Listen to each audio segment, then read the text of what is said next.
I'll give him a minute. Rachel. And Adam, what they did, clean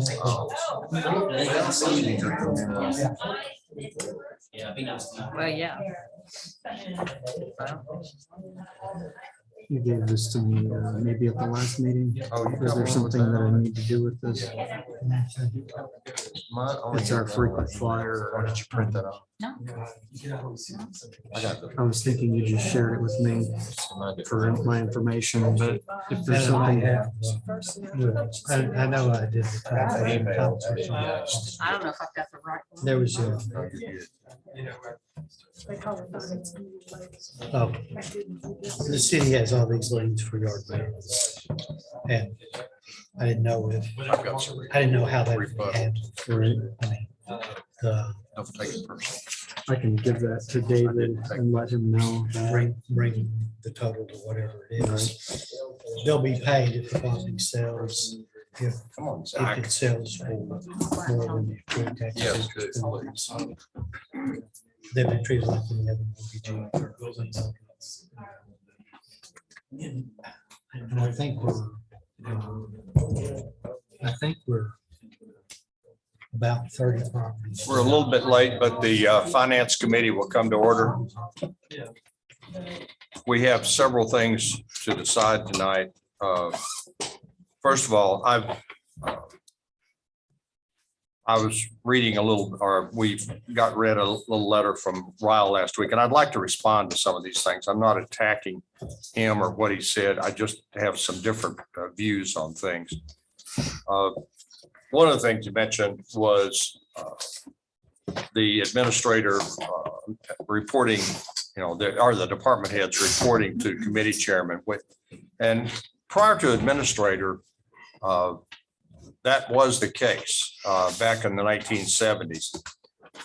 We changed with the introduction of the administrator position, except for treasurer. The reasoning was that the mayor and aldermen were elected to oversee the budget, and direct supervision was warranted through the Finance Committee. It's about checks and balances. It was said that we are a governing body, not a managing body. I fail to see the difference here. Certainly not with the mandate of managing city assets and instituting the checks and balances required. As was stated, we are audited by Denning and Canfield at year's end. We've never had an issue that I can remember. We must be doing something right. This is not about purchasing or check signing, it's about budgets. It is correct that the Finance Committee is not in the building every day, but neither is the administrator. When it comes to procedural matters like closing City Hall because of bad weather, the treasurer does not call the Finance Committee to see if it applies to them. It's just common sense. Also, there are phone, text, and email options available. There's never been a problem in communicating with the Finance Committee.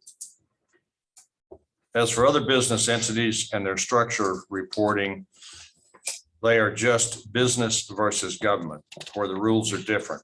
As for the school system, the ultimate budget is not Mr. Swallow's, but the County Finance Committee. As for utilities, they are governed by advisory boards, again, unlike the city, which is dealing with public assets. Look at the state and federal governments. The budget process begins and ends in Congress, not at the executive branch. I feel this is a solution in search of a problem. Our current system has worked well for 40 years. Don't change it just for the sake of change. Checks and balances are provided. It provides are fundamental to the task we elected officials are charged with. So I'm done with that little thing. Next, I've spent a lot of time working on this, and I certainly want to get the rest of the Finance Committee on board with it. And I have several things to look at tonight that we can take and pare down fairly easily, I think, if not tonight, certainly next week. The thing that we need to change are the two things we need to change. One is the internal control manual for recorder and treasurer. It's going to make some minor changes in that, but not anything that's major. That was done in 2016, I think, was it, council? Yes. And and it governs what for the most part, what the treasurer does. Of the bigger thing that needs to be looked at is revised chapter 3 of the 1995 code relating to the duties of recorder and treasurer. And I'll hand some of these out here in a few minutes. The charter does not require a change, but let me give the finance committee, if anybody else wants one of these, I've got some extras too.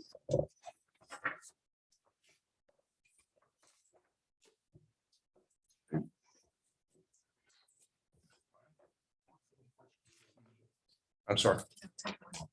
Oh, excuse me. And also the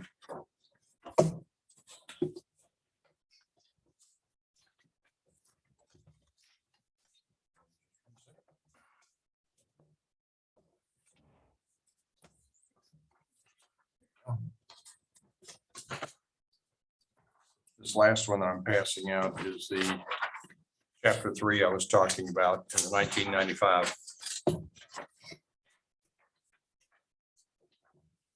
If you look at the chapter 3 on the recorder, I've got one marked up here.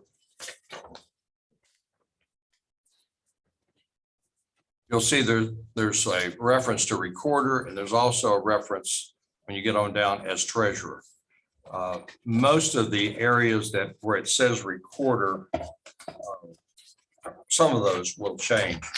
You look over on the second and third page, when you get down to financial reports, that of course would be under the treasurer. Duties with respect to board meetings and ordinances, resolutions, that kind of thing, that is obviously the recorder. Custodian, city sealed, and records is the recorder. Duty to receive the last three pertain to treasurer. Accounts, receiving funds, and prerequisite for resignation.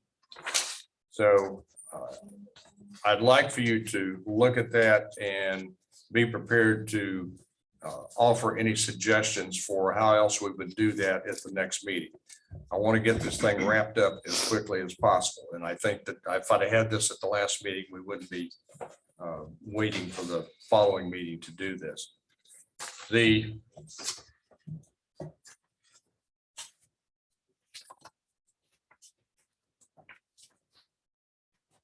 internal control manual, which is 47 pages, and you can go through that. It talks about the city recorder.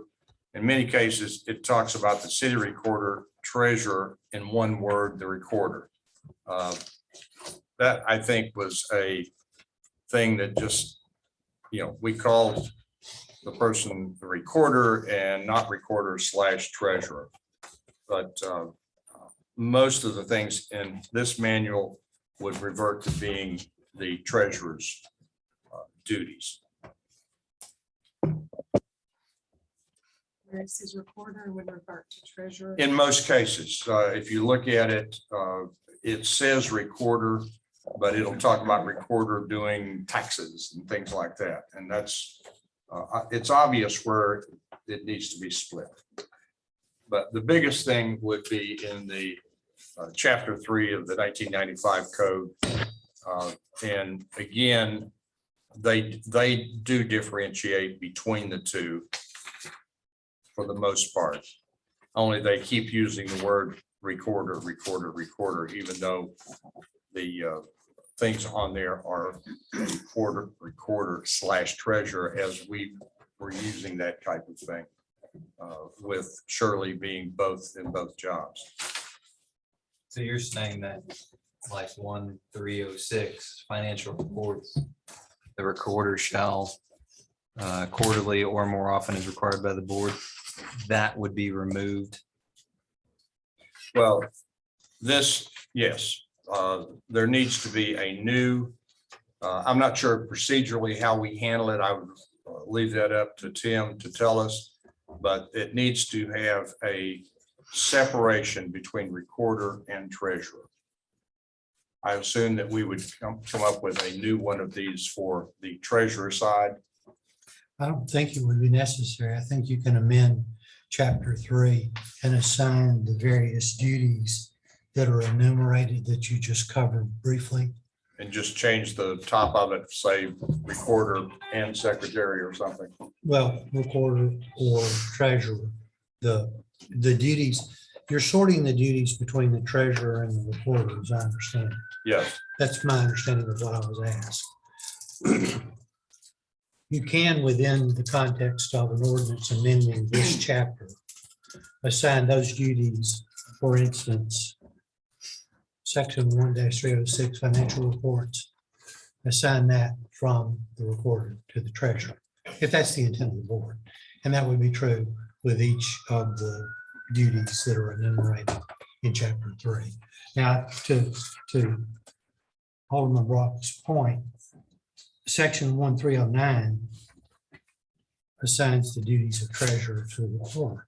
That obviously is being changed. It would make sense, or it would be common sense, that the following two sections that previously applied to the treasurer would be applied to the new treasurer. I mean, there would be no change as I see it. But each duty enumerated by each section number should be assigned to either the recorder or the treasurer. And, that's the board's decision in final analysis. But it can all be resolved or allocated or assigned by amendment to this chapter. Would the title of chapter 3 change? Probably should, to reflect that it is dealing with not only the recorder, but also the treasurer. There isn't a separate section of the municipal code outside of this chapter directed to treasurer, the position of treasurer.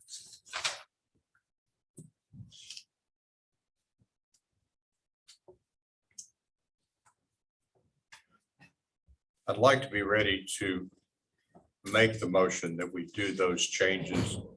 And if you've got any, it's pretty obvious which ones are which. And if you've got something that needs to be discussed for the next meeting before we recommend that to the board, then I'm open to hearing it. But it's pretty straightforward. It just.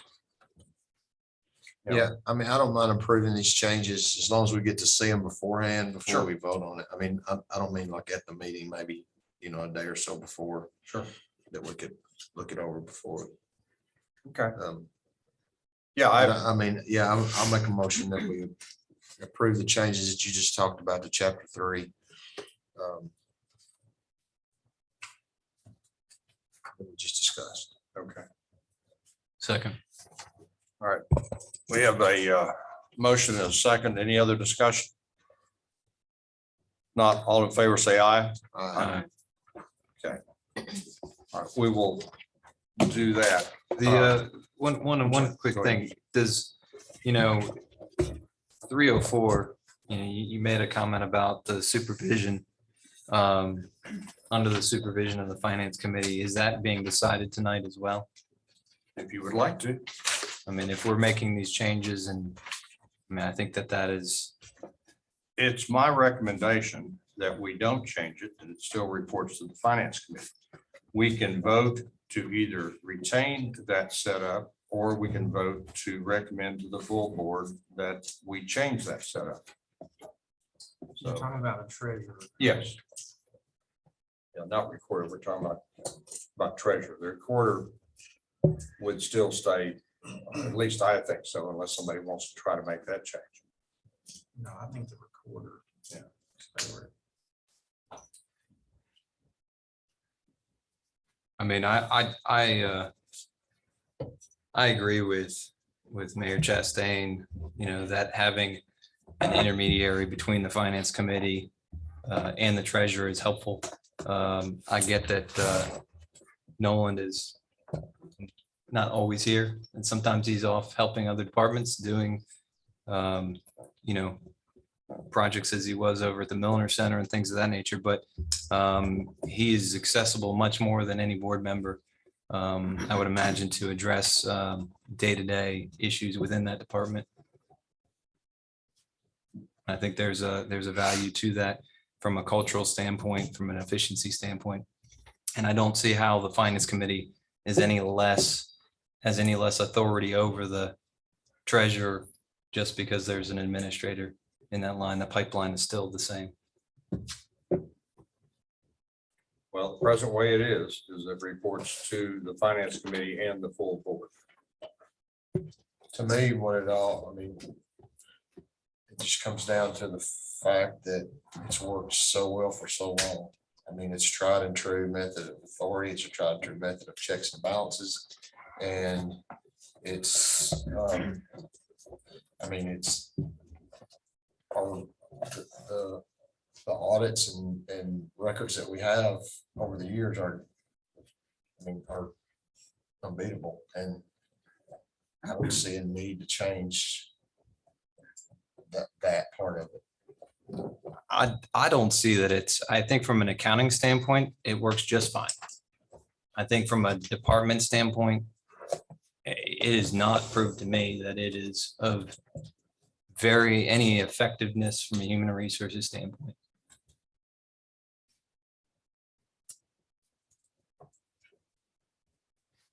The finance committee does not control the culture of departments. It is the department heads that control the culture within there.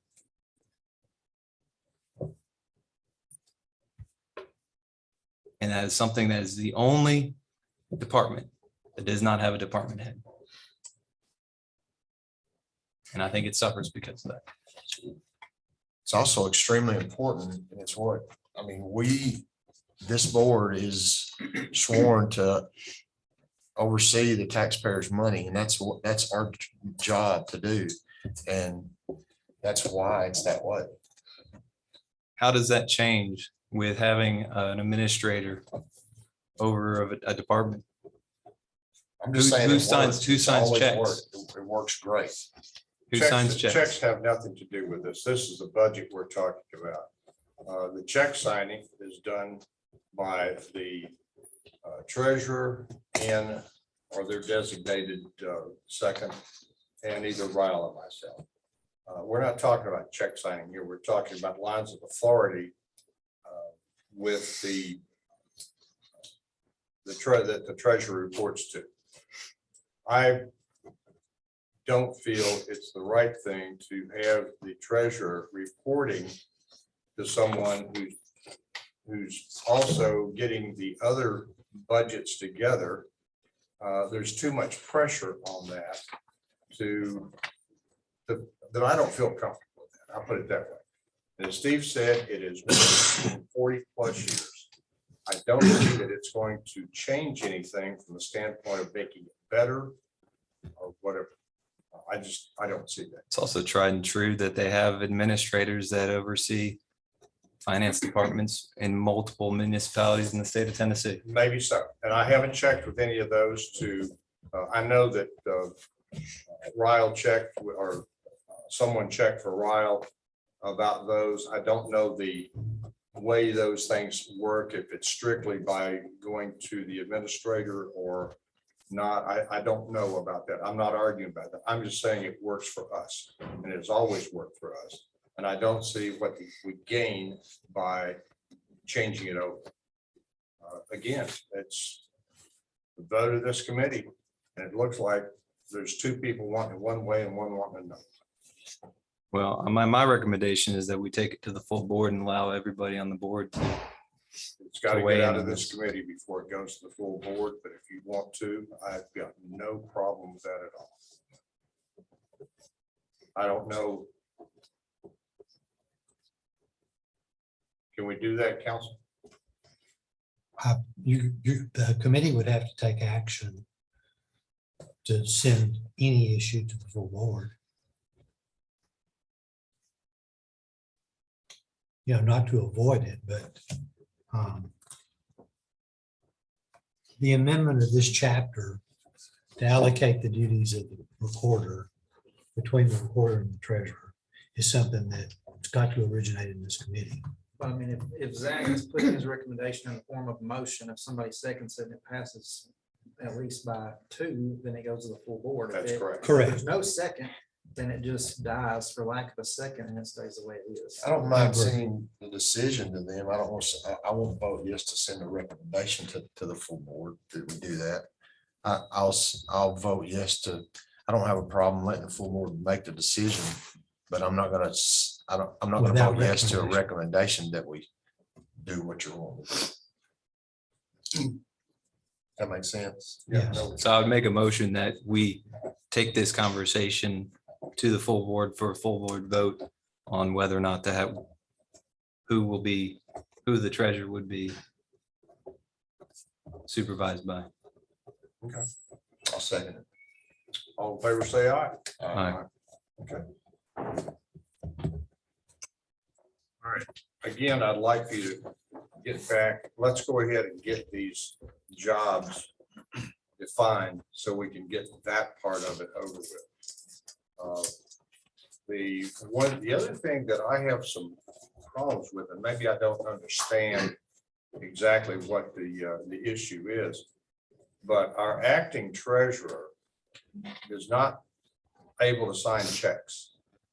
And that seems a little bit unwieldy to me. I don't care who it is, but our acting one right now is not able to sign checks. So I don't know what the issues are there, but if that is the case, which I know it's the case, then we need to change that so that the treasurer does the treasurer's job. So, Well, you haven't assigned duties as between the recorder and treasurer yet. okay. You- Well, right now, you've got nobody signing the checks. You've got a third party signing the check. I mean, they're signing them, but I'm not aware of that complication. there I'm is just saying, there's the a board voted designee to, that's signing them. It's not Ms. Durham. It's not Samantha. Okay. There's someone else signing the checks, which they have the legal right to sign them. And I or Ryle sign, countersign.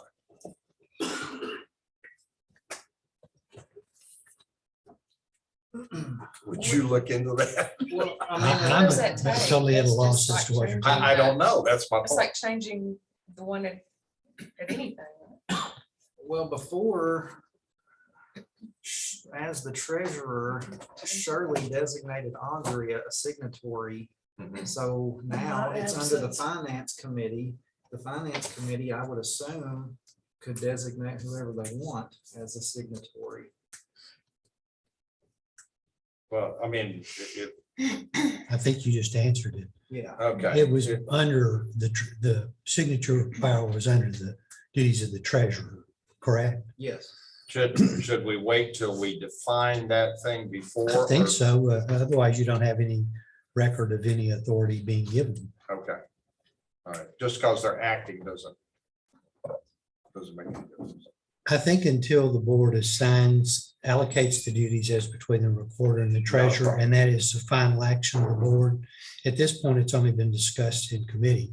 The board did accept Ms. Durham's resignation as treasurer, subject to her retaining her position as recorder. And the board did, as I understood the action of the board, indicate an intent to divide the duties of the recorder / treasurer currently to the new paradigm of recorder and separate treasurer.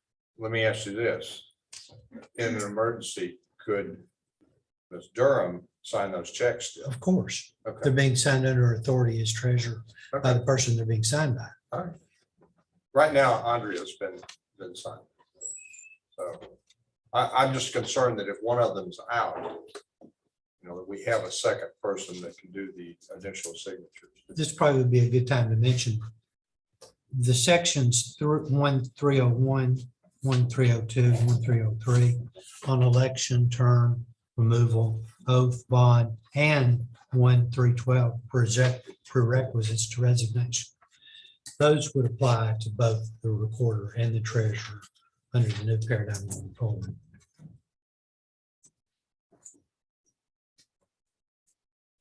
Can you split these up for us then?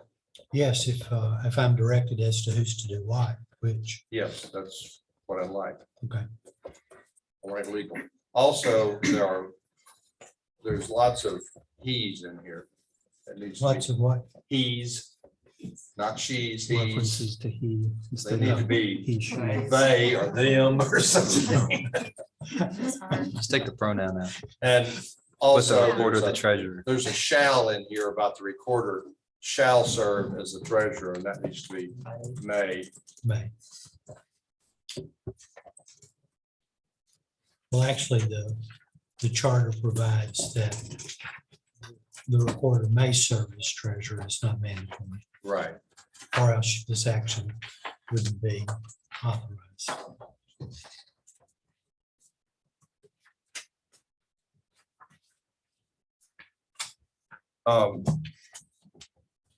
And it's your recommendation that the charter doesn't need to be amended then? No, the charter does not need to be amended, Okay. not based on what we're. And this split will have to be an ordinance, I assume, instead of. Absolutely.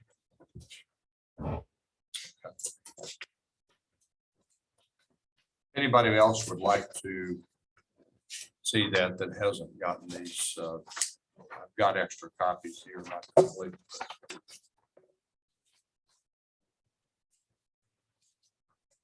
So we'll have those hopefully before the next meeting, so we can look them over. Vote on that the next meeting. And at the next meeting, we'll bring it to the board about who's reporting to them. Any other questions? What about the job descriptions? Are we, I don't know that we need those right now. I mean, it might be nice if we're going out and at some point in time, going to advertise, you know, for a reporter or for a treasurer, that type of thing. But I think that they're overly picky about all the things, you know, like says we'll be standing so many minutes or hours a day and, you know, that kind of stuff. We certainly don't have to put that in here. yeah, I had several things circled. Okay. Well, we can talk about those next week, but I don't think that we need to change anything or even add that necessarily to the pile right now. Unless somebody feels different about that. Let's get the legal sides of it done first. Anything else, Zach? Steve? No other business to come for us? We're adjourned.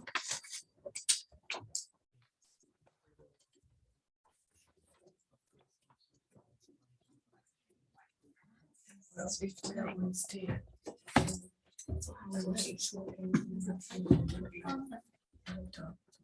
Bag is always.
Grounds Committee meeting to order.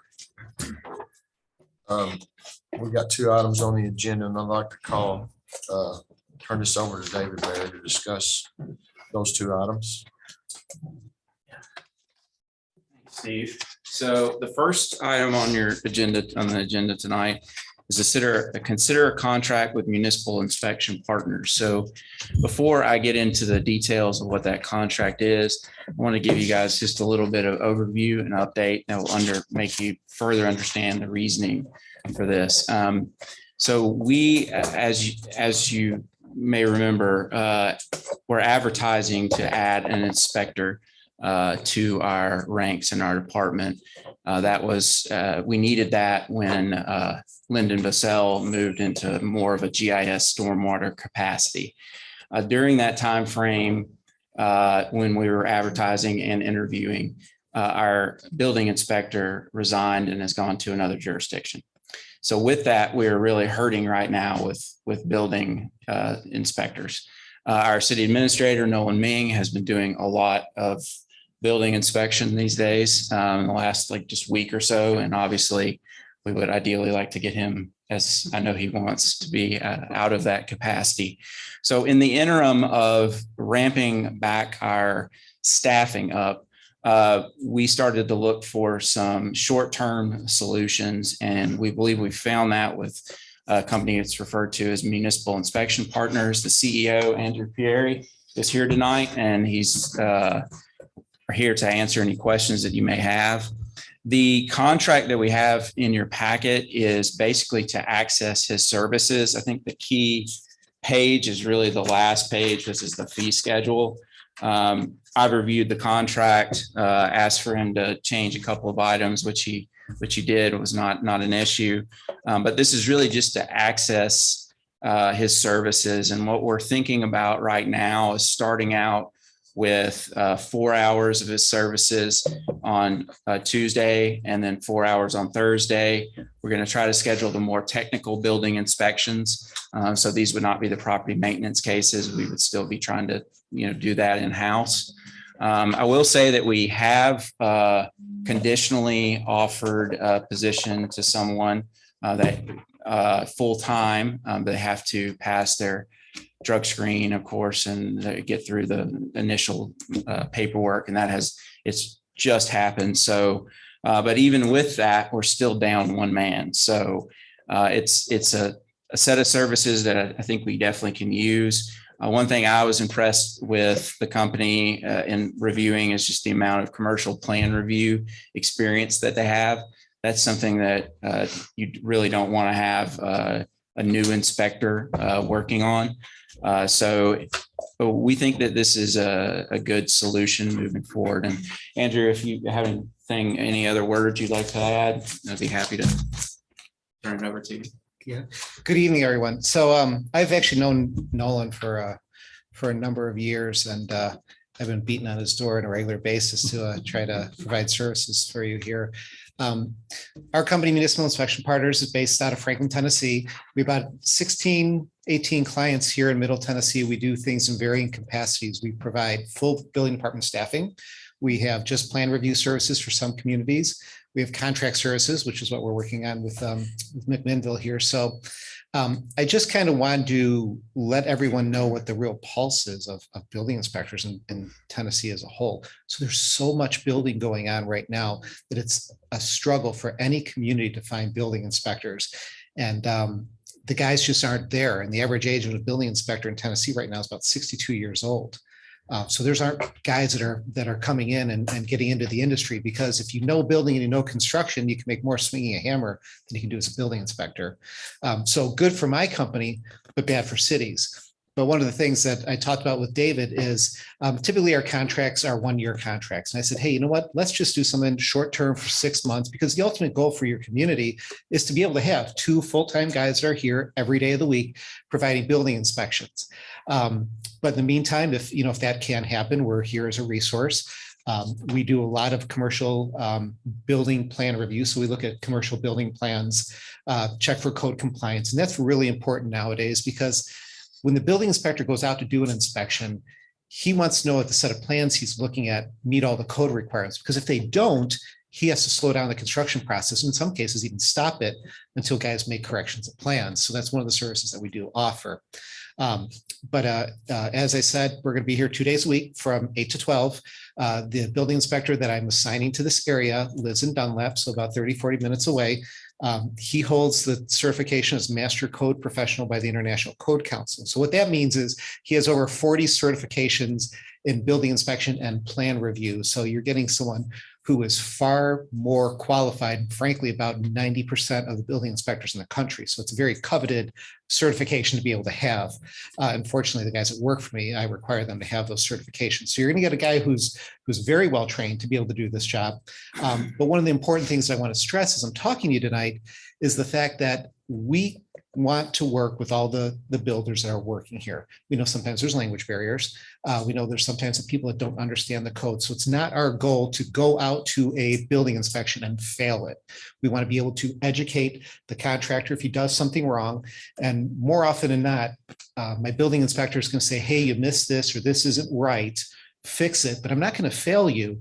I'll check it on my next building inspection, because we want to keep that process going, just like the builder does. They have a job to do, so do we. So we believe in compliance-based enforcement. So we just want to concentrate on being that resource for people. And if guys don't know how to do that, my guys have to educate them. We're going to be able to do that too. So I think it's really an exciting time for us to come here on a short term.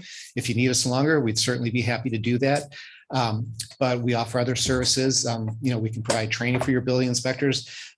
If you got some new guys, we can assist them with being able to get the education they need to pass all those code inspector examinations. So you're really getting a partner for us. And that's one of the reasons why Municipal Inspection Partners is there, because we're not here to conquer the city. We're just here to be a resource for as long as you desire us to be here. So if you have any questions, I'd be able to answer anything you have.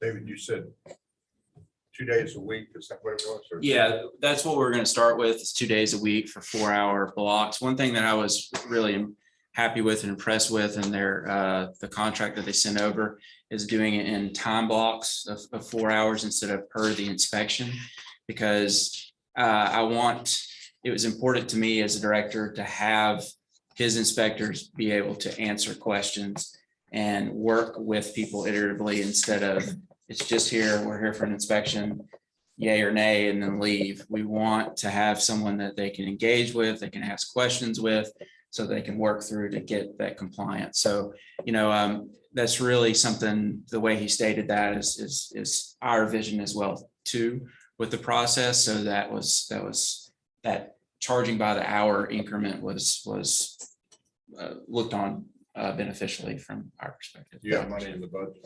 Yes, we have money in the budget. Yeah, and frankly, the motivation behind that too is because people say, well, if you're charged by the inspection, you're going to keep failing us, right, to make more money. So we always take that off the table and say, no, we're here as long as you need us. If there's 4 inspections today, if there's 8 inspections, whatever's fitting in that block, we know approximately how long it takes to do a building inspection. So, David gave us some parameters of that. There might be anywhere from 3 to 6 inspections per day. So our pricing model is based on that 4-hour time block. Yeah, and I mean, our inspections range in time frame just based on complexity. I mean, that in most cities are that way too, but yeah, so that would be kind of what we would start with. We'll kind of gauge at what level we're using their services, but that would be, yeah, what we would start with. And to the question of, is the money in the budget? We're not paying full-time building inspectors right now, so that money can be diverted to his services. So the contract is for 6 months. Are you guaranteeing them 2 days a week? No, we're not guaranteeing it as the contract is. That's just what we would start with. If it takes less or more, you're. Yeah, we can be flexible with that and adjust to it. Yeah, that's just where our start. Yeah, I was just wondering if you wound up hiring both positions before the contract was up and wound up using them less than what, I mean, is that a problem? Well, as long it's, again, that 6-month time frame is just to access their services. I feel pretty confident we'll have them in some capacity for 6 months regardless. Now, even if we got 2 guys on fully trained, ready to go, like he said, they can assist with training them. I think one of the last things we would want a new inspector to do is the commercial plan reviews, and that could be kind of what they do on the tail end. Give So them to the hard speak. stuff.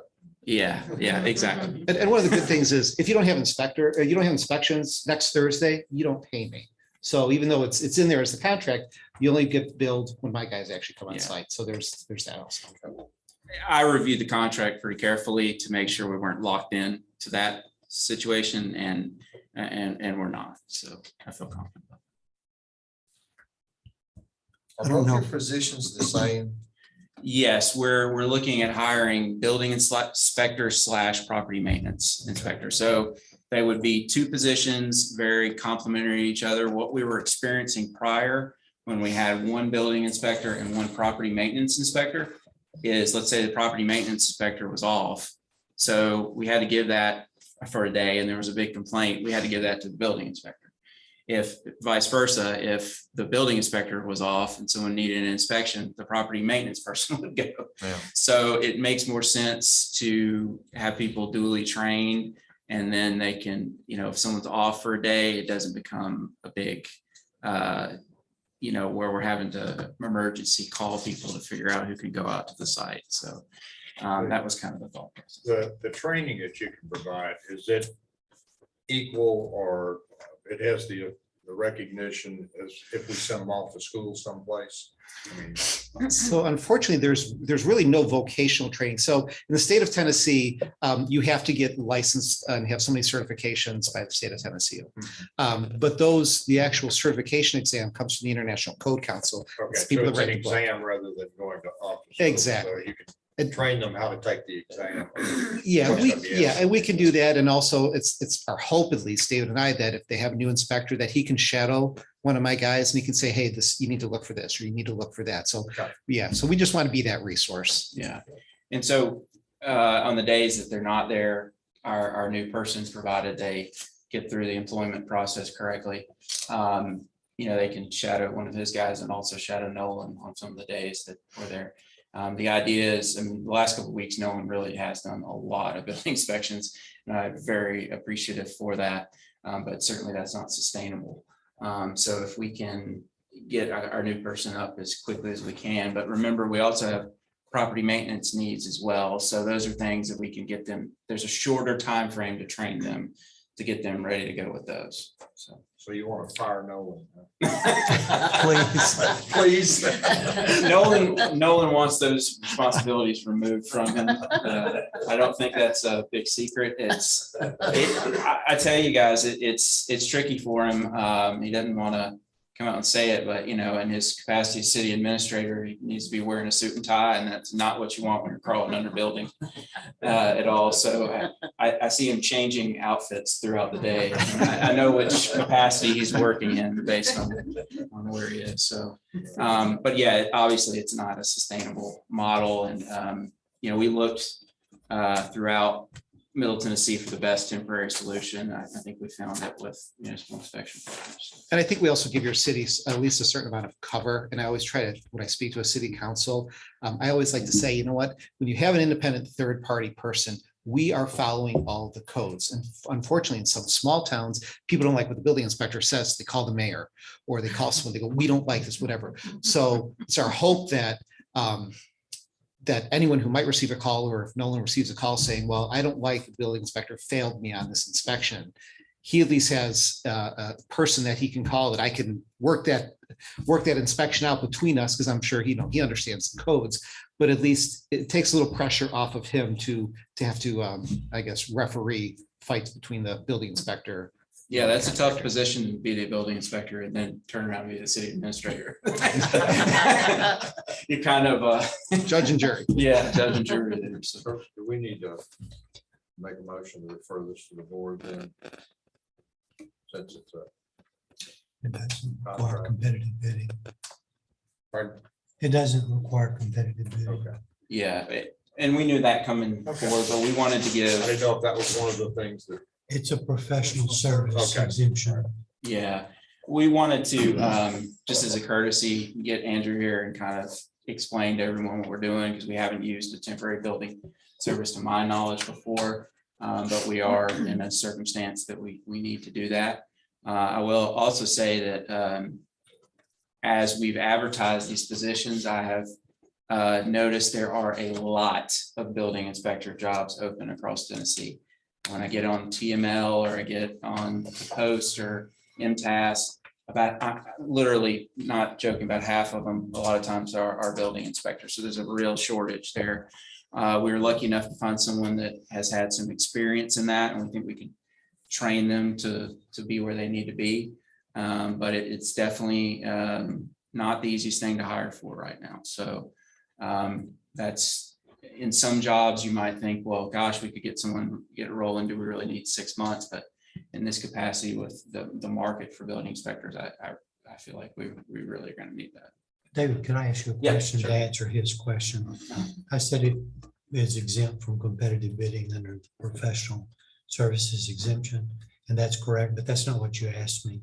Well, 6 months. it answers what I wanted to. 6 months of cost, would it equal or exceed $10,000?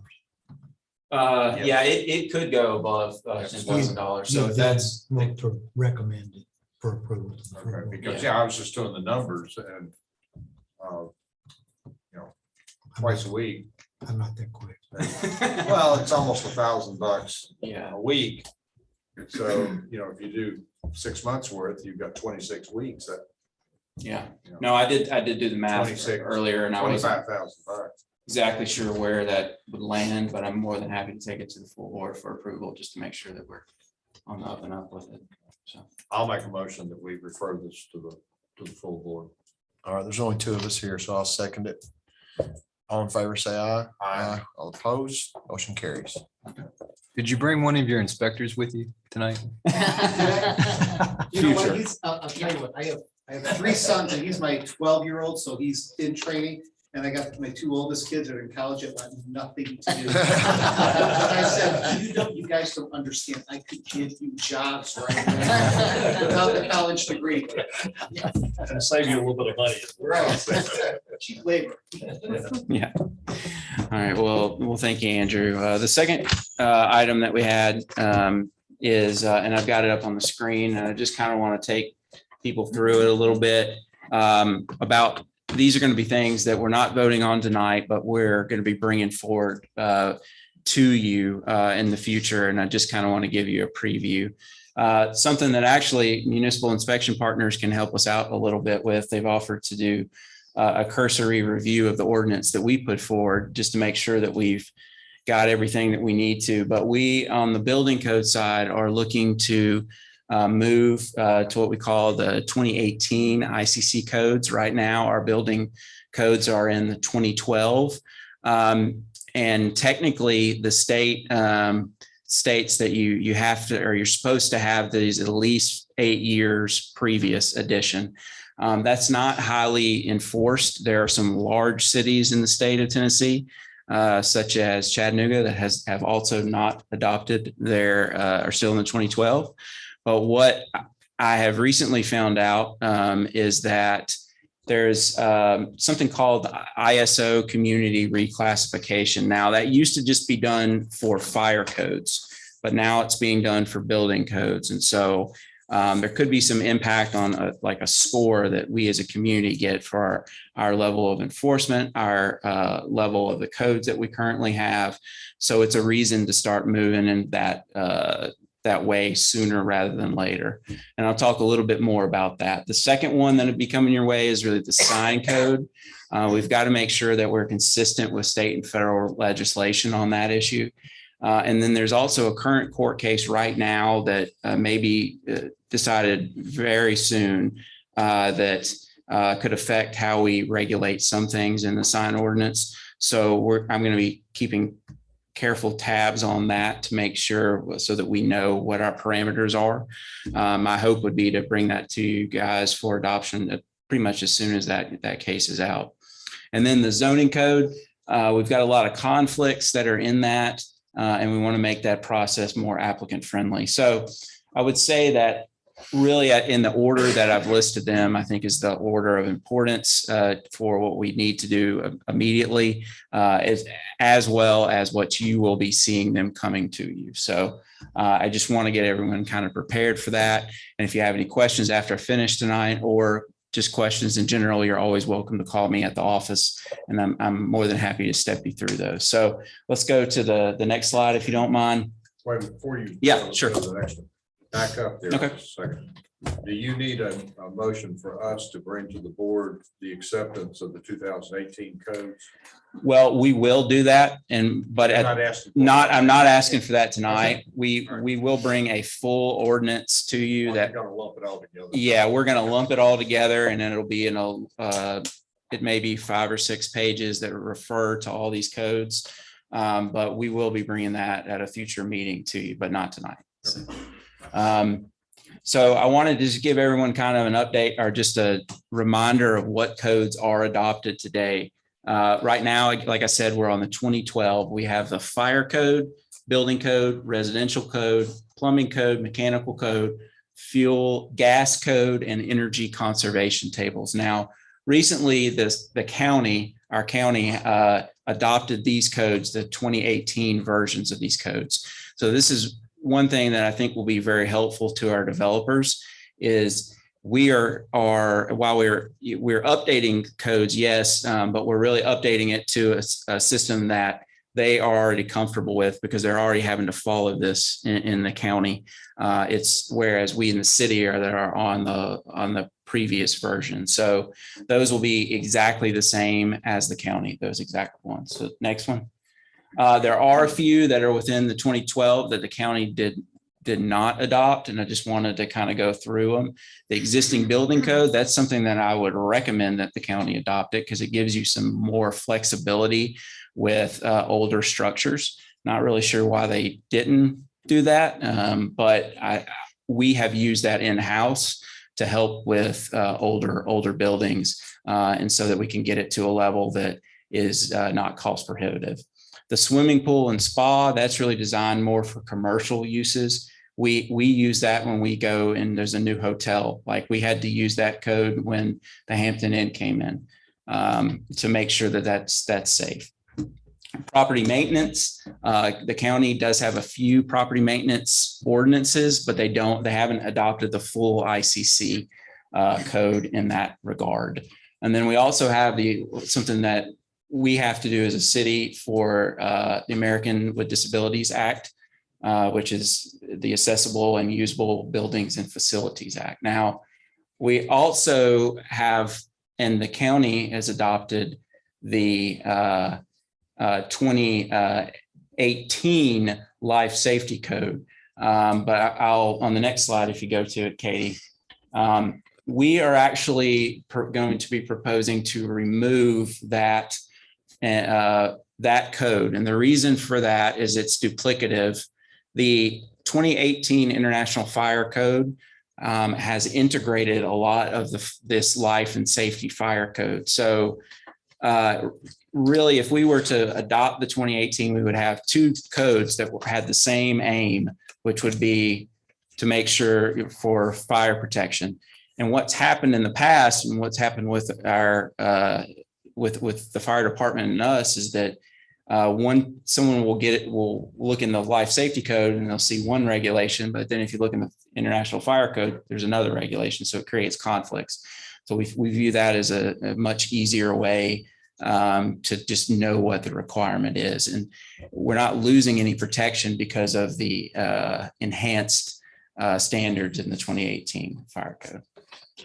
So then again, we're just moving to the 2018 as well. And then we're looking at an updated version of the ADA. So, Katie, a sign code, the biggest issue that we have right now with it, and that we need to make sure reaches, that we need to make changes for legality reasons, is our code today is what we call content-based. And so really the test that you've got to look at is, if I have to read the sign to figure out how to classify it, then that's based on content. Now, not everything in our sign code is based on content, but there's individual provisions that are. So there have been court cases to that effect, and we're going to be working to move that out. A couple other key points: it was developed prior to electronic signage. Our sign code hasn't really been revised in quite some time. I see quotes from the 1980s, 1970s in there quite frequently. So that was really before our electronic signs, and we don't have any what we call illumination standards. So there's nothing that controls the brightness of a sign. And so we haven't really been stung by that yet, but I want to make sure that we get something on the books so that that wouldn't be an issue. And then we do have times where our sign code doesn't speak well with our historic guidelines. So we want to rectify that. So those are going to be the three main aims, if you will, on that. And so next slide. I kind of went through not only the existing, but what the proposed issues were there as well. But what I plan to do on this is it would be good to keep as much as we can, but there are things that we know we have to change. And so what my plan is to do is to go through and basically redline it and look at the areas we have problems, and then come before the board again and the planning commission, and then board, or our planning commission committee and then board, and kind of work through those issues at these meetings so that we can kind of get through this. So that's kind of my thought process there. And then the other thing, like I mentioned, is just developing those illumination standards. That's something that's pretty standard. I've written a lot of sign codes before, and that is one thing that you can really take from another jurisdiction, because the brightness is brightness. It doesn't matter if it's in McMinnville or Las Vegas, it's still the same, to the eye. Now, obviously in Las Vegas, we're not going to go to Las Vegas standards. Oddly enough, that was a client of my previous consultant, and it was interesting hearing some stories from them, but obviously we're not going to do that. We will have illumination standards that make sense for us here locally. But yeah, I mean, you're still going to use the same units of measure, is I guess what I'm getting at. So next. So then the zoning code, we've gone through this pretty extensively with the planning commission.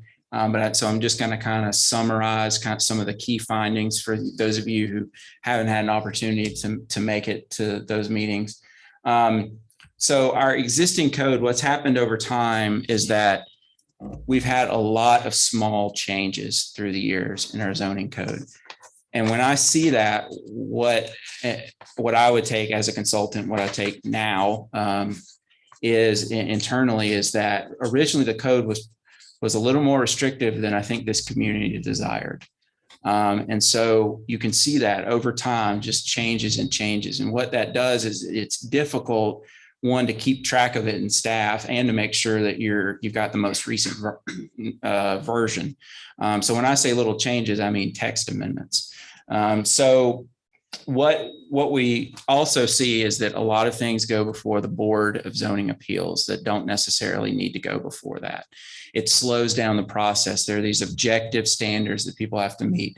They can come into our office, and if it meets these check marks, and they can go on, and they don't have to wait 2 more weeks to do that. And it actually creates less burden on staff, because if you think about it, staff has to tell them first, yes, I think it does agree with it. We can take it to the board.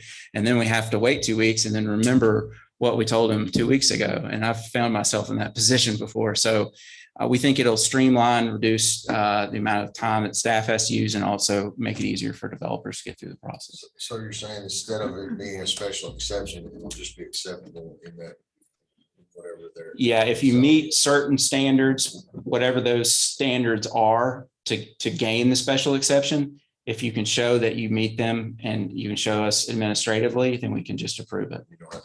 You don't have to go to the board, which Just an creates. automatic. But who's gonna set those standards? Well, right now, the idea for this update is to literally take the standards that we have from the special exception and bring them over. And if there are any changes, then before those are adopted, we would go through with you a committee to make sure that you're comfortable with those. We don't add in our system, in our BZA, we don't add additional requirements to a special exception. It's literally just the board or the committee going through and saying, yes, that works, that works, that works, that works. Because there is some legality if you deny someone a special exception when they've met all the requirements. Does that make sense? But I would still hope for some kind of oversight or review or. Well, what you we don't wanna can't, Take out that yeah. discretion. Well, if there is any areas of discretion, those would still go to the committee. So we're not going to be getting rid completely of the special exception process. There are just some land uses that we know are not issues, but yet we have to wait for people to get approval. Probably the best example we have today is automobile shops or used car lots.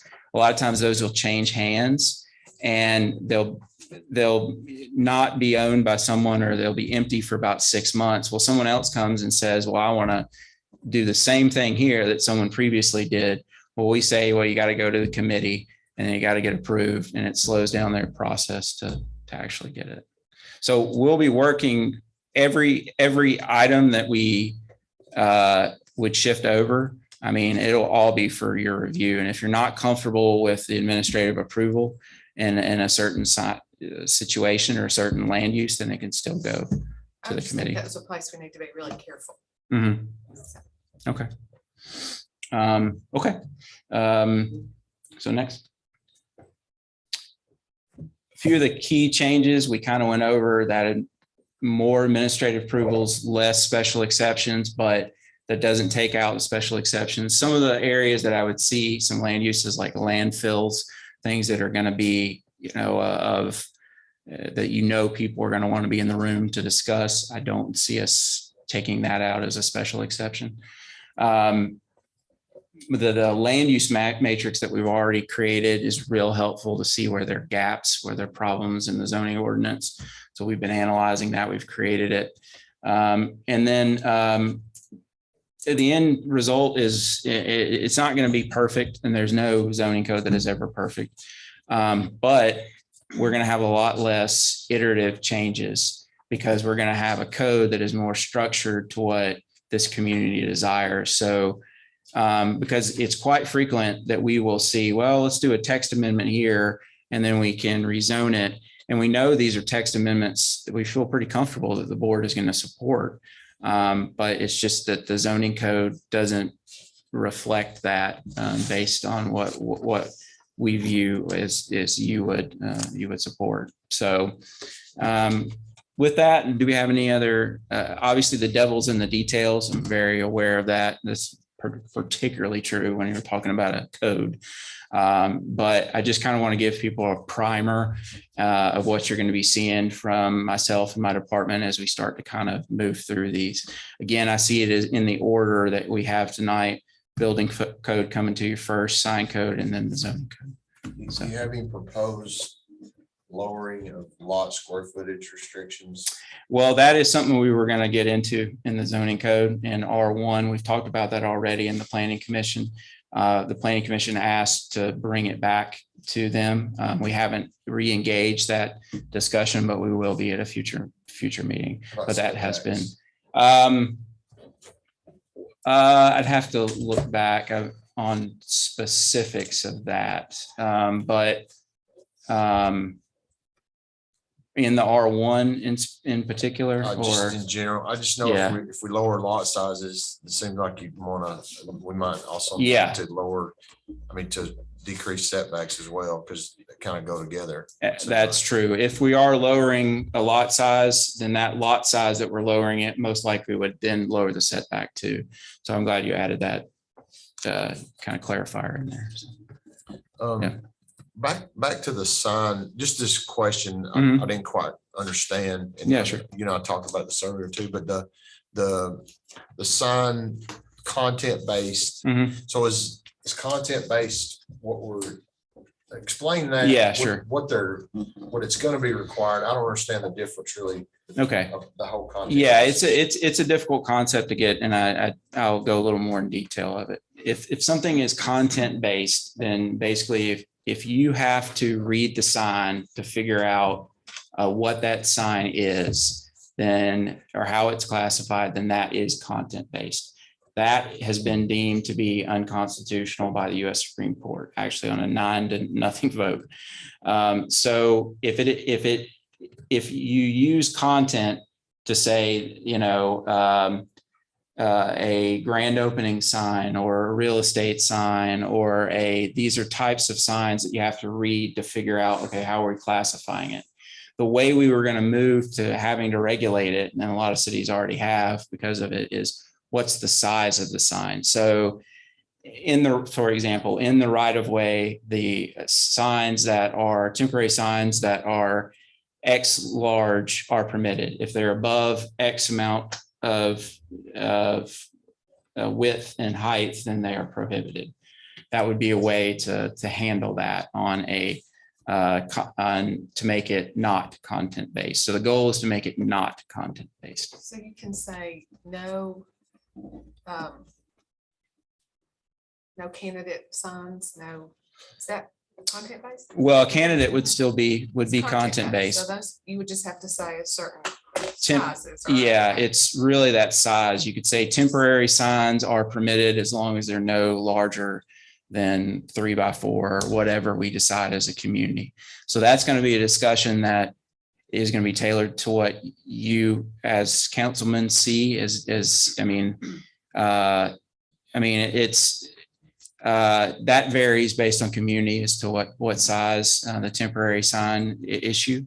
A lot of them have gone to just kind of a lot of cities have gone to just your what you see as your very basic small political sign of what we see today as being anything larger than that. We're not going to permit in the right of way. But there are a few key provisions that we have in our sign code today that unfortunately are content based. So those are only the right of way, not on private property. No, it wouldn't be on private. Now, on private property, you could say there are regulations on private property, of course, for signage as well. I mean, you could only have temporary signage still of a certain size. But not content. Yeah, as long as you're not regulating content. So it comes out of the name of the case is called Reed v. Gilbert. As a planning consultant, when this got passed, as you might suspect, we got a large number of sign code contracts because cities knew about it and they had to change it. So I've been through this process before with other jurisdictions. The temporary sign issue is the trickiest. It's something we're going to need to think about how we're going to handle it.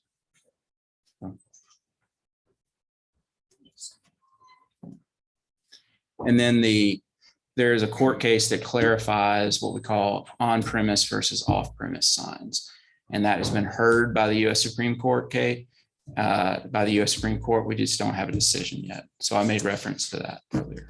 So I'm hopeful that we'll have a decision on that very soon. I think you saw something about that on a legal blurb as well. And so it's actually a court case that I'm actually familiar with from my time in Texas. And they came, so that's another whole nother story, but I'll just say that that issue will help clarify some things, which will help us get a robust sign code that we can live with. I would not want to bring this to you and then literally a week later, they make that determination. We chose the wrong way that the court went. So we want to wait till that happens.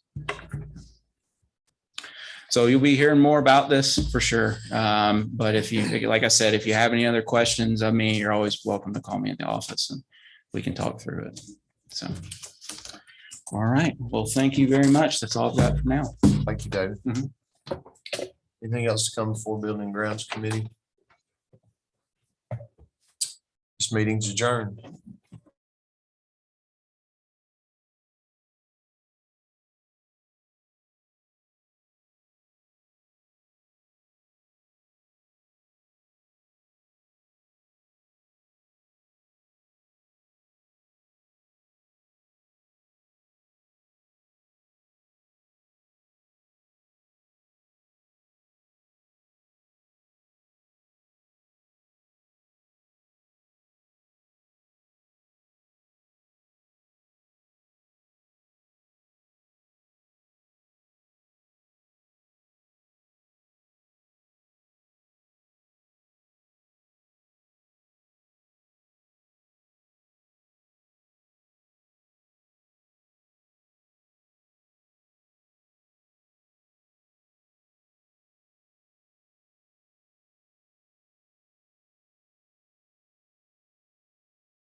No.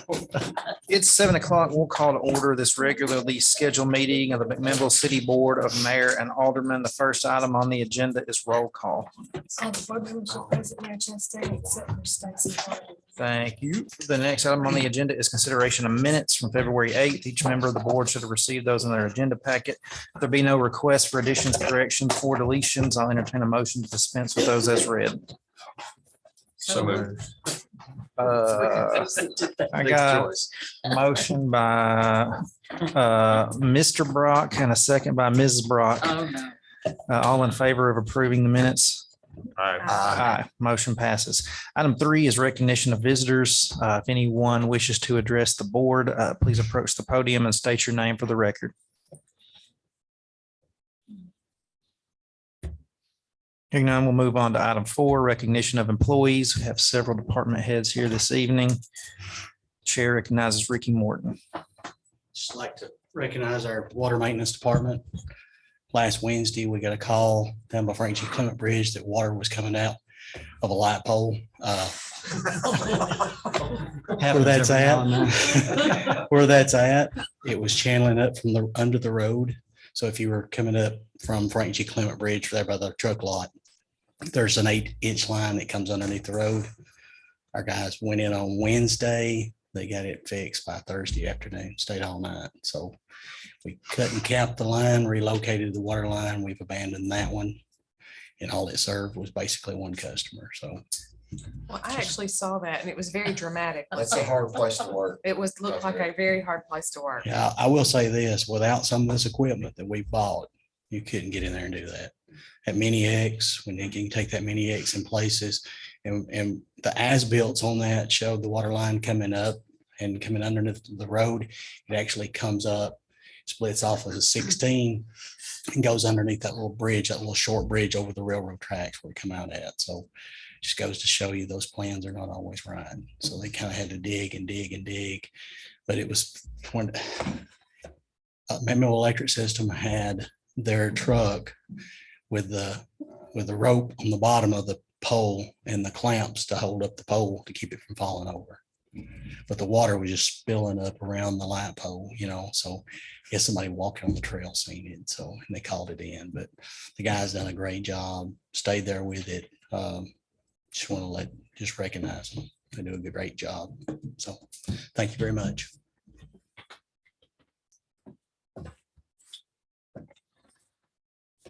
Anybody else?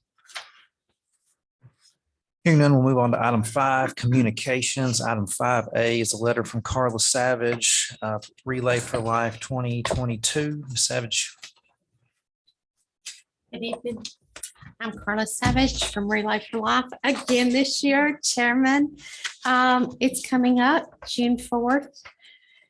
Our plans, unless something happens between now and causes problems that we can't see, we're going full force. We're planning our survivor dinner this year. We're planning everything. We want to close the court square around noon so our teams can set up. We have our kickoff next Monday night. So we really don't know how many teams we're going to have this year, but we're hoping everybody will be back. And we raise a lot of money. We're going to go ahead and plan on closing both sides of Court Square. If we see we don't need both sides, then we won't close the court, this side of the Court Square. We'll close Main Street about 4 o'clock like we did last year, and that really worked out good because we want to give the merchants as much time to be open and the street to be open, but we'll plan on closing that around 4 o'clock with the help of the police. And then we'll start about 5 like usual, and hopefully we'll have games, food booths, auction.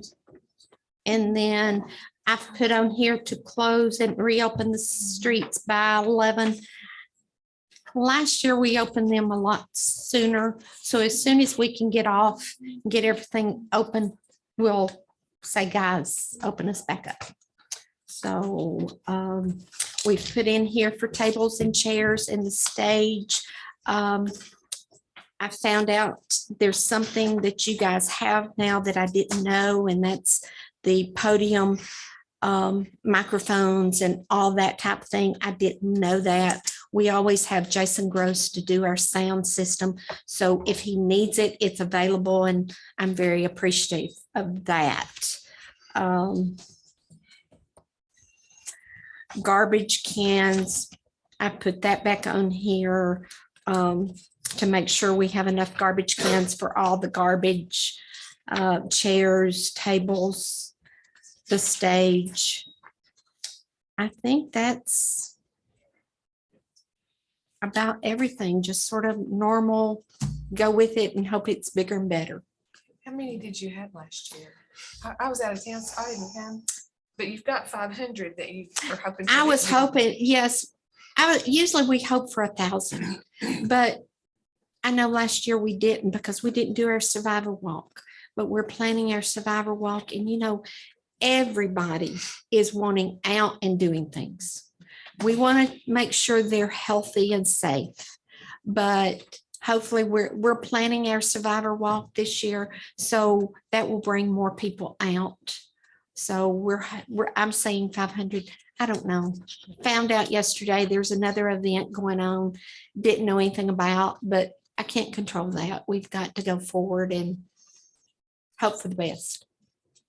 So, And so you closed early last year. It just kind of dispersed. yeah, we just got through with everything. We didn't start as quick. Our auction took longer, thank goodness, than last year, but still we didn't do the fireworks, and I don't have that on my agenda. Those were always sponsored, so I would have to, and so I'm just going to leave that off. If I see I need them and we can do them, I'll come back and ask for them. But we got done, and there wasn't as many booths, so it was easy cleanup. And a lot of times the booths are cleaning up while we're doing the luminaria ceremony and that type of thing. So we got done and cleaned up and still had a great evening. So, Were the fireworks approved in the past? yes. Is there any issue, Chief, with fireworks? No. I think we took them back down off the. We actually did farmer's them market or at something. the Blue Building Okay. over there on the hill.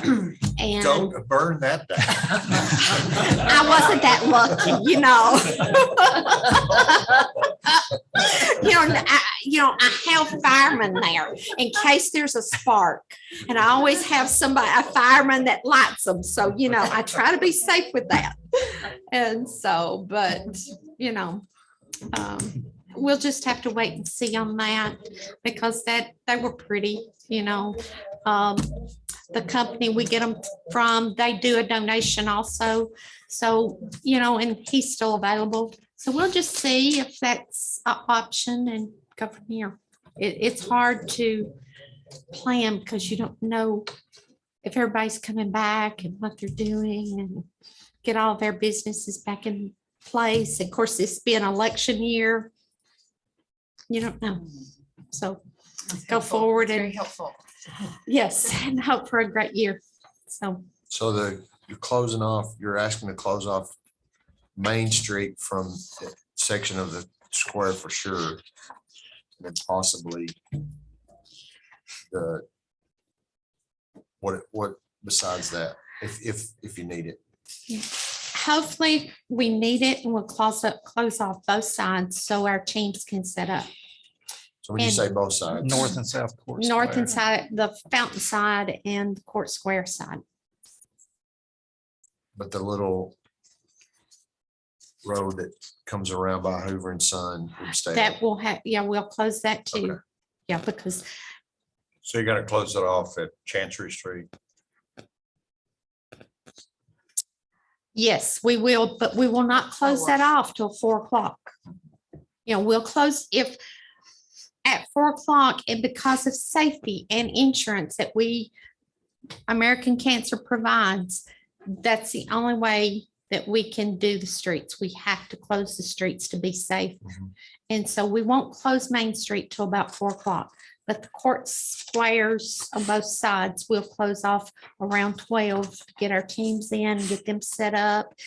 Some of them will come up Depot Bottom Street and come up that way. We have a few trailers that will come in. We have blood assurance that will come in. And depends on what we have, which side of the road we'll put them in, because last year we put them on the fountain side. And that worked real well. We've got to keep the post office where their trucks can get out. So we have to sort of keep their driveway open. And so we have to be conscious of, different businesses and different things that we have to keep open. So when it comes to closing the court squares. Katie, is there any blowback from Main Street merchants or anything?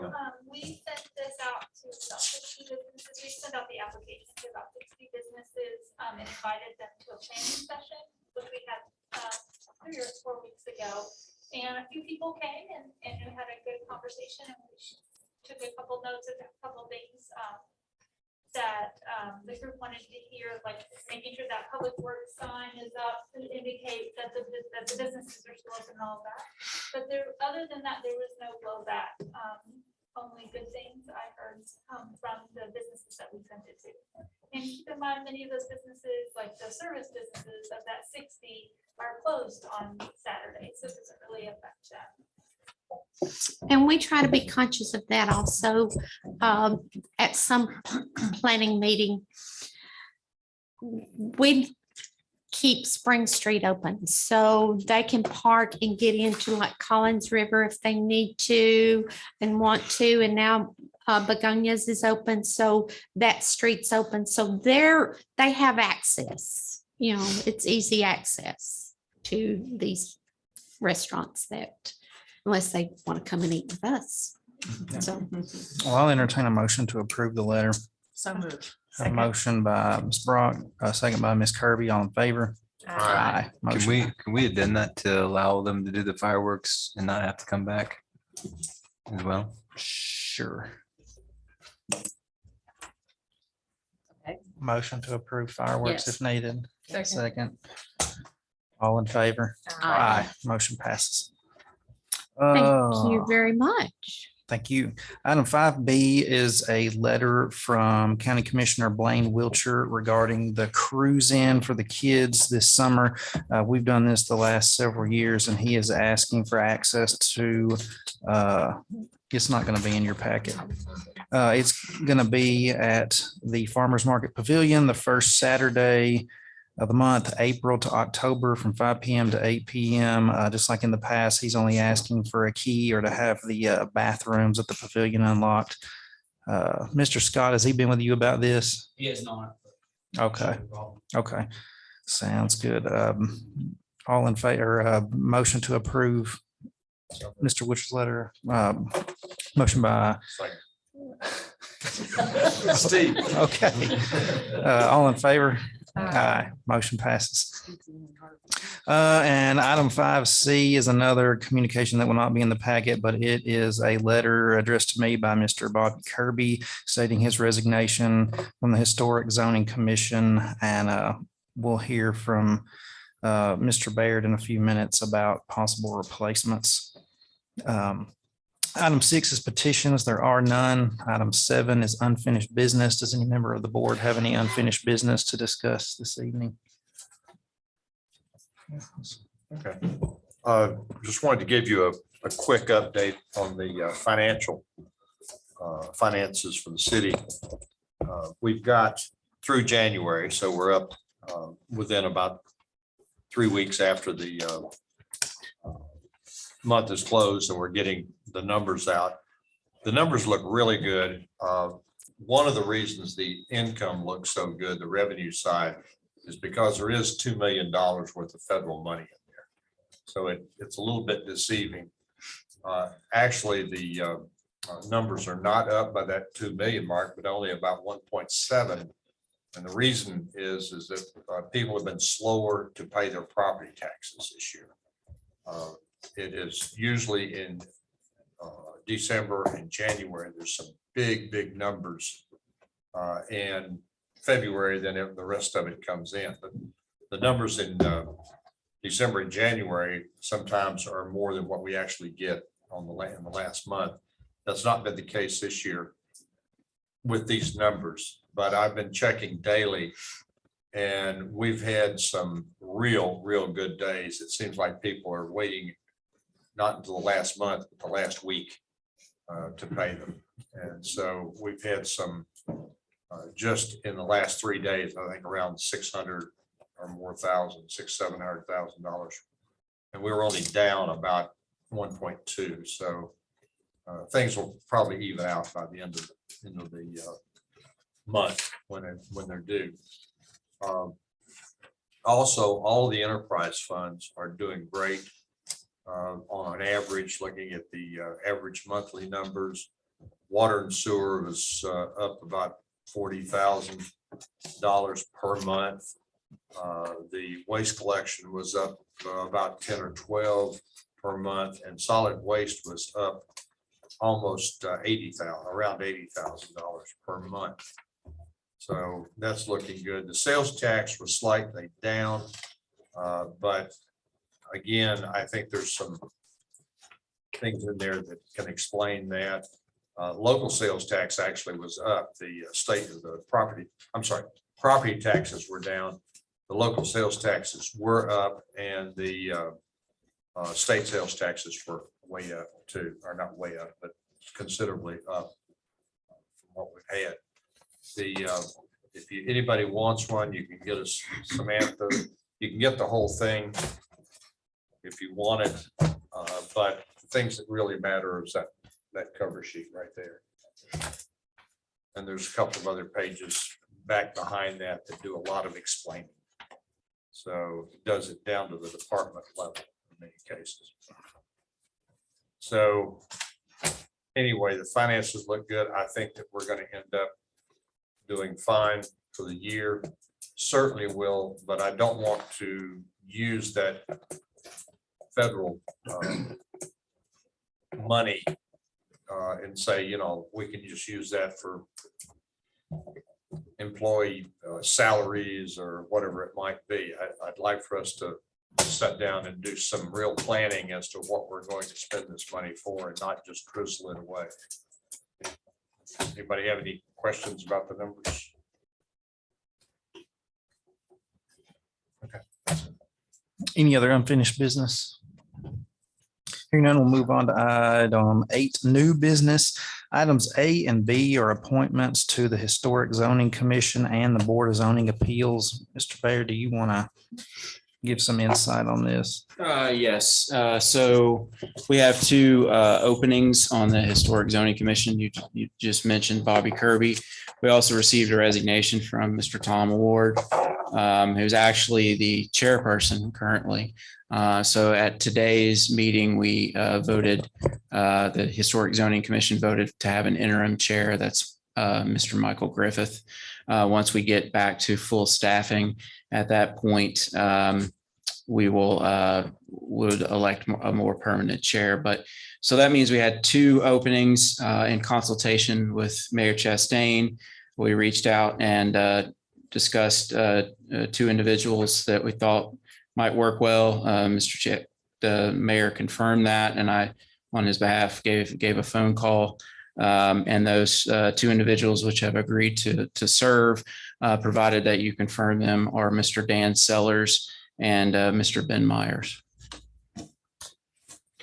So Mr. Sellers, as I'm sure everyone knows, is involved in finance. He's also on the McMinnville Downtown Revenue Finance Board, and has served in a number of other civic capacities, such as McMinnville Young Professionals, as well as the Main Street McMinnville Chair.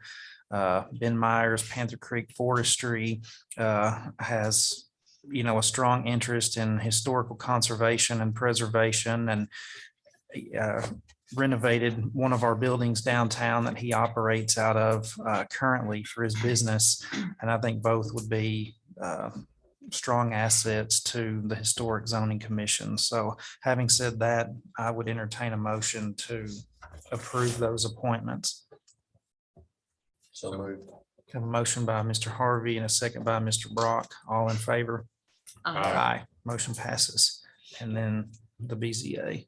Yes, Mr. Tom Ward was also on the Board of Zoning Appeals, and he also resigned from that position. And in this capacity, similar with the mayor, we discussed some options, and we developed a name of someone that we thought would be helpful because of her background with land sales, and that's Emily Stefanik. So very similar to Mr. Myers and Mr. Sellers, Ms. Stefanik has been involved in a number of civic organizations. And like Mr. Baird said, land sales and conservation and a couple other things in conjunction with Mr. Myers. So again, I think that she would be a strong asset to the Board of Zoning Appeals and would bring some good perspective to that committee. So having said that, I would entertain a motion to appoint her to the BZA. I'll make that motion. A motion by Ms. Kirby. Second by Mr. Harvey, all in favor? Aye. Motion passes. Well, thank you. I will notify all three of the members. Again, they've all agreed to serve.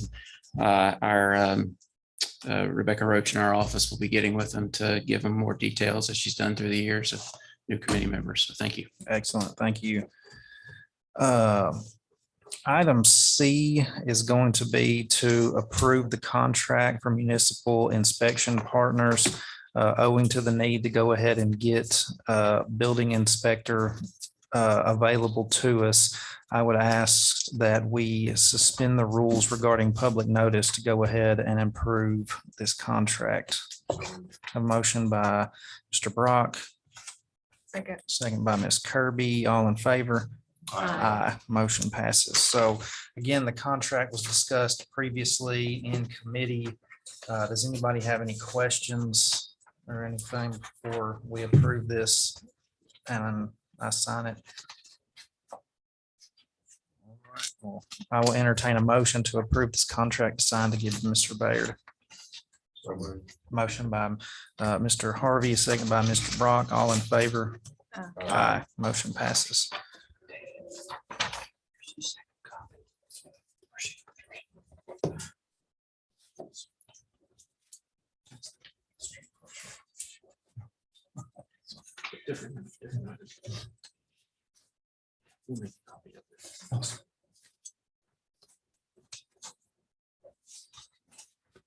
It's 2/22/22. Thank you. Any other new business to come before the board this evening? Hearing none, move on to item 9, resolutions. There are none.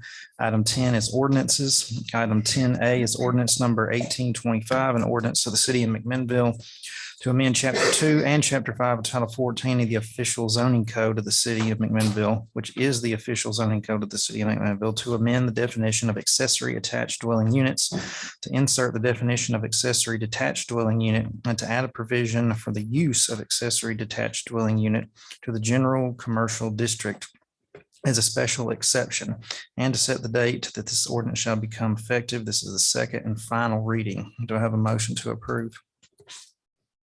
Motion by Mr. Brock, Second. second by Ms. Kirby. Any discussion? Hearing none, we'll call for the vote. Everett Brock, Aye. Rachel Kirby, yes.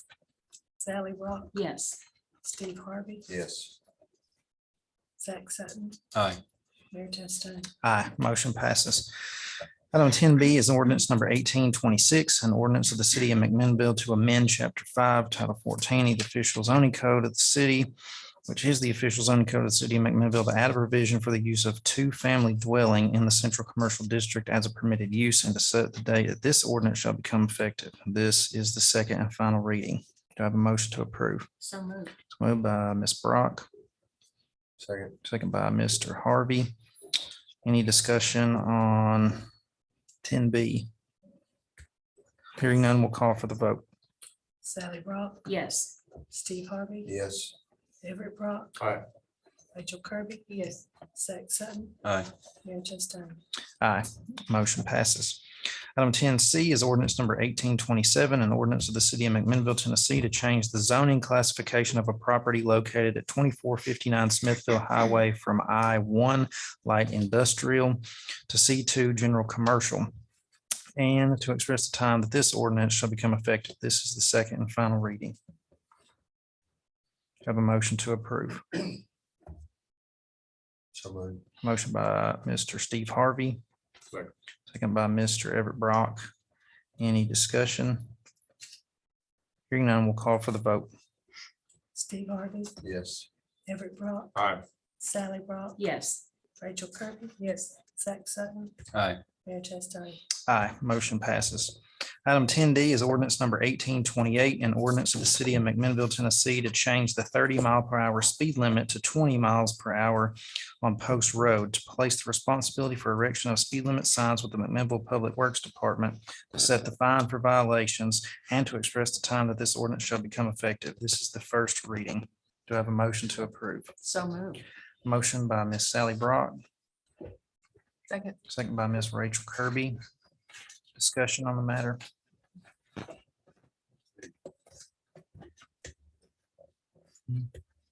Is there plans for you to enforce this rigorously? Sorry. I mean, we'll enforce it. I mean. I know you will, but I mean, Without rehashing everything over again, I mean, if it's said that, I've tried to drive it at 20 miles an hour through there. So we thought about, making 25, but if you're going to set on 20, that's fine. It is difficult to drive it at 20 miles an hour from end to end. If it's said, it's said. What we'll do is, in the beginning, when it first gets changed, we'll do more of an education, because we don't want to start popping people with, right off the bat, especially because there has been, when they set the stop sign, people that live there that didn't know the stop sign, and run through it before, so we want to educate everybody first. we did remove the other stop sign. The one in the bottom. Yeah. But when he was there, we had people running that did live over there. Well, if it slows down a little bit. But we'll do our education that we do at the beginning, and then we'll start writing. And see what happens. I just don't want to do this and then walk away from it. We Yeah, solved the but it's problem. like writing tickets. I mean, if they're going 1 or 2 miles over, it doesn't make sense to really write a ticket. No, I'm not So saying that. so you gotta kind of gauge that as why there is some leeway there. Sure. I mean, I think ultimately getting people off the streets is the best thing. I was driving out Sunset towards Oriole, 2 blind curves, rocks and ditches on the other side. Ultimately, getting people off the streets is the #1 thing. Sidewalks. But we know that the TDOT research says if somebody gets hit, it's older than 15 at 20 miles an hour, they have a 0% chance of dying. And at 40 miles an hour, it's 40 to 60%. So I do think speed has something to do with it. Chief did mention to me about the drive, particularly on the west side of that, and it being very difficult to drive 20 miles an hour. So I do take Chief's input into consideration. Yeah, because it's like when you're, trying to get up that hill too, you're gonna have to gas it a little bit to get up that hill. It's kind of hard to just, as coming down, of course, if your speed's up, you might go a little faster, but going back up, it's hard to stay at 20. I mean, it's doable, but it's very difficult, to do it. And then, the residents that are over there, if they're trying to do it themselves, we're gonna get yelled at first thing if that's who gets the ticket, right off the bat. Because it tends to happen sometimes, but, so, a lot of times there's 5 miles over leeway or something, because you don't want to get into writing a ticket for 2-3 miles over. Radar's not that sensitive. No, and it's like generally like on average, it wasn't way up there, but it's a bad road. I mean, it just is. And so if you put it at 25, that's gonna give somebody probably 30 before they're gonna, get a ticket, but. Or hit somebody. Mhm. You're welcome to set up on that parking area in front of my tennis court anytime. For safety's sake, with Mhm. cars and Yeah, cars passing, seriously. yeah. Which we'll do all we can, for sure, because I don't want anybody getting run over or anything like that. Nobody does. We did put the box out, after the stop sign was taken up on that Garfield. We had some data from it, but we're planning on, we'll check it on both ends too, once the speed limit's lowered or whatever, and kind of monitoring it.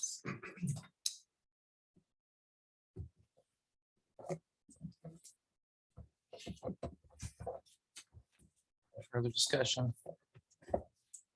Hearing none, we'll call for the vote. Sally Brown, Yes. Rachel Kirby. Yes. Everett Brock. Steve Harvey. Yes. Zach Sutton. Aye. Mayor Justin. Aye, motion passes. Item 11 is departmental reports. We have several department heads here this evening. If anyone wishes to address the board. Just because you hadn't heard enough from me today, I thought well, there is something though I do want to show off, and it is our new geographic information systems interface. And so this is something that myself and Lyndon Bissell have been working on. I've been giving Lyndon guidance on kind of what I ideally want to see. And he's taken that guidance and made that reality. And I'm happy to show that off today. So prior to having this, what we did on the bottom of the screen was we just had maps that had individual layers. But what we've done is integrate this so that you have selection.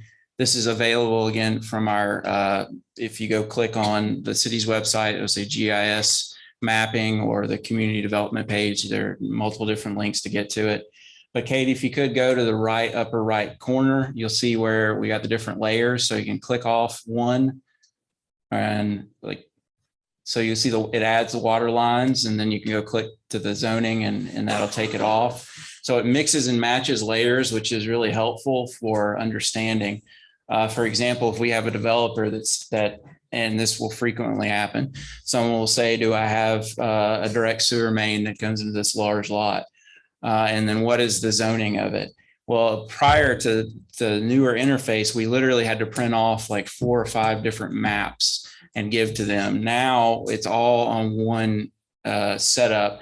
And every time we develop a new layer, every time that we can use a GPS device or getting that data from the state or whatever, we just add to that layer list right there.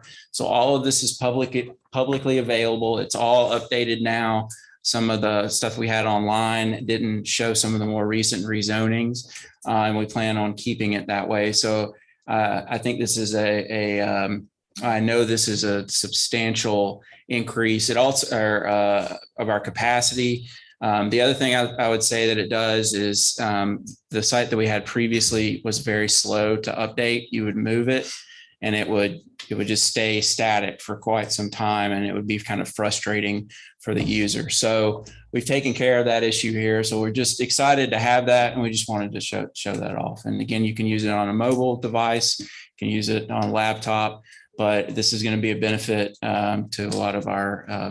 And you also, just one other thing real quick to show, Katie, if you could click on one of the parcels, any parcel, doesn't matter. So I don't know if you can see it there, but before the data was very encryptic. It would be almost like in numbers and codes, and you'd have to search through it to find the information that you wanted. Now it's pretty clear: owner, street address, parcel ID, the zoning, just things that you need. So instead of trying to scroll down through a lot of information. So those are some of the biggest upgrades. There's some other really small stuff that's involved in there that we've also done, but I'm really happy with how the product turned out. And I think it's going to be a use for our community for whatever you're doing. Huge improvement. Yeah. Are the colors zoning? Yeah, the colors that you see right now are the zoning, and you can if you go to the right-hand corner, Katie, or actually go up, scroll up, get off of that. It might take some, but the colors that you got, there is a device that you can, it's called opacity. So you can make it solid, or you can make it where it gets lighter and lighter, but still have that color, and then you can see the aerial below it. So it's got a lot of different options. It's just much more user friendly. So. What if you don't want somebody to know where you live?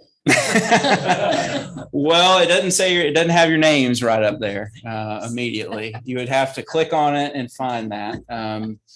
But of course, you could still find that out by the property assessors. But, I think this is, most cities our size don't have this advanced of a GIS system, so we're happy to show it off. This is consistent with the way you'd see at Chattanooga or Nashville or a much larger city, so we're happy to have it. Yeah. So, all right, thank you.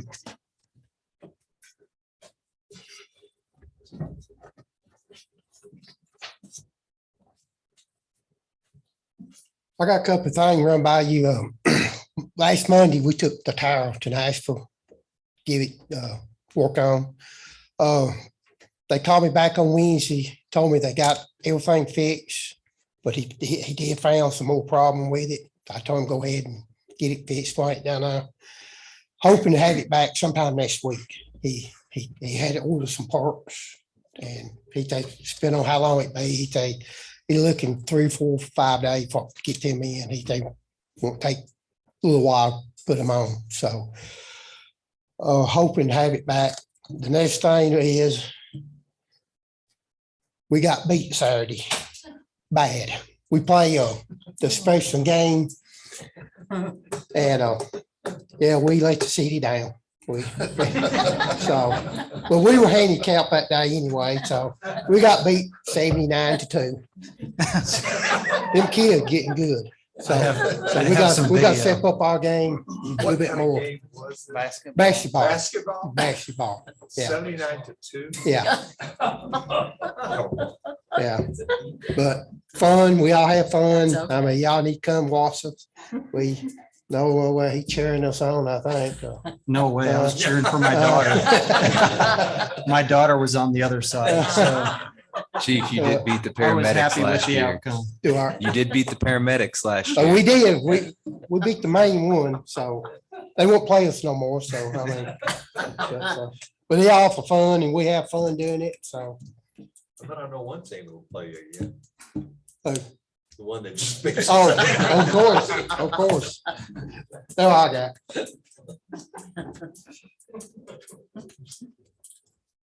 Mr. Maine, do you have anything? I don't. I think it's great that they participate in that. It raises money for special games. So that's a great thing. So. Mr. Purtle? To be no further business to come before the board, we'll stand adjourned. Thank you.